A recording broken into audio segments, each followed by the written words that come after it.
Hi everyone, welcome to another episode of Coffee HEMA. Although, again, this is me waiting for my lunch in HEMA rather than Coffee HEMA because I'm bashing out a few of these on a single day. Again, I swear, I do change my clothes, I promise. This is another one taken from the requests that I've been given, so if you've got a request, please feel free to populate it in the form below, in the description, and I will get to it, hopefully faster than I got to these ones. So this one is from Lorenzo from Scherma Storica Lecce, presumably in Italy. And Lorenzo asks me, he'd like me to talk about pre-tournament prep for the entire club, even if it's just 2 or 3 people who are taking part. What to focus on, and on the teaching side, what is the language and themes to talk about, sparring plans, etc., beyond rules adaptation that I've already covered. So, here's a first little secret. I don't tend to do explicit tournament prep classes. To an extent, because all of my classes are, to a degree, free play focused, at least, not necessarily tournament play. And I don't necessarily believe in having a specific tournament focus for good reasons, right? Having said that, there are some things that you should put regularly in your cycle that I think will definitely help in terms of generic tournament skills, as well as things you can do in sparring to sort of help on this one. So, first things first, why don't I have specific tournament prep classes? First things first, the last week before tournament, or the last couple of weeks before tournament, is too late to learn a new skill. Right, keep that in mind. That's really important. This is also true if you're giving someone advice for a tournament, right? You have a set of repertoire already that you know you can do, under pressure. Whatever that happens to be, what you need to do is make best use of that repertoire, right? You cannot be adding in a new skill 2 weeks before a tournament and expect to be delivering that in a tournament. So you don't want to be focusing on new content in the run-up to a tournament. You don't want to be focusing on anything like that. So if you are going to have a tournament prep class, don't teach anything new, right? You need to give a game, a framework for somebody to be able to kind of realize that, right? Understand what's going on, understand what they've got in their toolkit. And I feel like, in general, if you haven't got the ability to pull something out, from this toolkit already, again, in the run-up to a tournament, you're also not going to be able to move from having something that's available to you in kind of slow play to being available in a tournament, right off the bat. So that's not perhaps the most helpful, but there are some things that I like to put in regularly into the cycle that I think really do help make sure that you're embedding these things. I've talked about variation in classes already, right? So there is this kind of element of choice, element of free play in all of my classes, which makes it much easier to make this leap from training to free play to tournament. So that also means that you don't need to have kind of specific classes focused on performing at pace, performing at pressure. But things to put in your regular cycle that maybe look a bit more like tournament prep classes is what you're thinking of, are specifically having sparring classes. But, and this is important, those sparring classes should not just be free play for 2 hours. And the main skill that you only get in tournament, really, you don't really get in sparring, or rather tournament is the best pressure test for this, is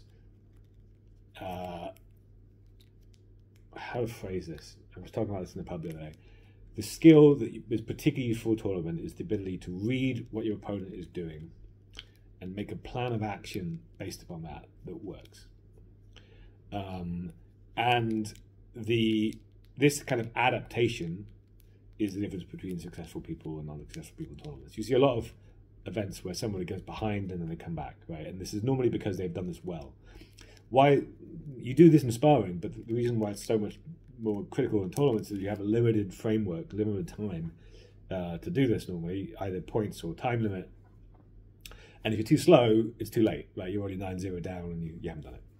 So I like to do there's two particular sparring classes that I like to throw in that are really helpful for this. One is my coached sparring class.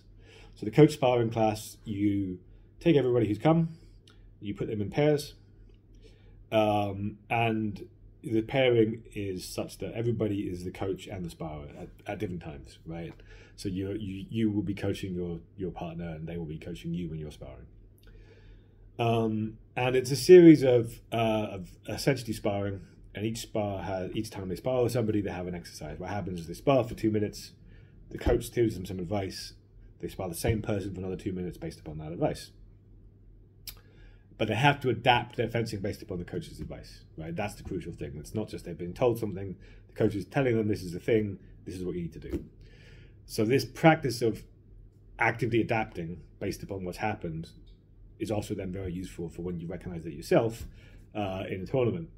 What I like to do is the exercises I give. The first exercise I give is the coach needs to tell them something they did well.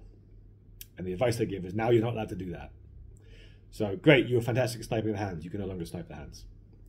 What is this practice? This practice, what happens if this thing that you're good at isn't working against somebody, you need to do something else. You need to adapt your game to something else. Another thing I like to do is, okay, you never did this, or you did this badly. So now you need to focus on that. What is that practice? That practice is the situation where maybe your A game doesn't work against this person, and again, you need to try something else, or it forces you out of your comfort zone to practice something which is a deficiency in your game, right? That somebody else might be able to pressure you and force you into that game. This means you can stop doing that. Another one I like to do is hard to explain, but Vardy splits the fight into 3 styles: long, middle, and close, right? And I like to get the coach to tell them which one they were best at, which one they were worst at, focus on the middle, the one that they're kind of mediocrely at, or middle good. And all of this basically is designed so you are forced out of your comfort zone, you're forced out of just this regular kind of sparring habits, and forced into it. The other side of this, you can sometimes do it, coach sparring, same idea, but the coach is giving advice about what the other person is doing. That's also quite useful. It trains the coach's skill of reading a fencer as well, which is another tournament useful skill.